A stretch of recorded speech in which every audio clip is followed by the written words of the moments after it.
আমলা আচার বানাতে আমি এখানে নিয়েছি আমলাগুলোকে প্রথমে ভালোভাবে ধুয়ে পরিষ্কার করে নিয়েছি। তারপরেই সেদ্ধ হতে রেখে দিয়েছি স্টিমারে। এখানে কিন্তু আমি গরম জলে সেদ্ধ করছি না, করছি স্টিম। 15 মিনিট স্টিম করলেই কিন্তু আমলা সেদ্ধ হয়ে যায়। তারপর ঠান্ডা হয়ে গেলে প্লেটে তুলে নিয়েছি আমলাগুলোকে। আমলা সেদ্ধ হলে কিন্তু এই রকম মুখগুলো ফেটে ফেটে যায়। তারপরে ছোট ছোট টুকরো করে নিয়েছি আর বীজগুলোকে আলাদা করে দিয়েছি।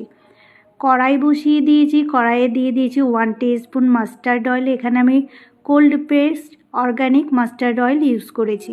ফোড়নে দিয়ে দিয়েছি 5 ফোড়ন। তারপরে আমলার টুকরোগুলো দিয়ে সামান্য একটু ভেজে নিয়ে অ্যাড করে দিয়েছি পিঙ্ক সল্ট, জিরে গুঁড়ো, ধনে গুঁড়ো, লাল লঙ্কা গুঁড়ো, মৌরি গুঁড়ো, হলুদ গুঁড়ো আর দিয়ে দিয়েছি গ্রেট করা আদা। তারপরে সমস্ত মশলা দিয়ে আমলাটাকে একটু ভেজে নিয়ে অল্প পরিমাণে জল দিয়েছি আর দিয়ে দিয়েছি 2 টিস্পুন মতো সুগার কেন জ্যাগেরি পাউডার। তারপরে জলটা শুকিয়ে গেছে আর গুড় দিয়ে পুরো আমলাটা মেখে শুকিয়ে গেছে। ঠান্ডা হয়ে গেলে জারে ভরে স্টোর করে রেখেছি। এইভাবে বানিয়ে নিয়েছি আমলার আচার। আপনারাও এইভাবে বানিয়ে নিন হেলদি টেস্টি খাট্টা মিঠা আমলার আচার আর এনজয় করুন রুটি বা পরোটার সাথে।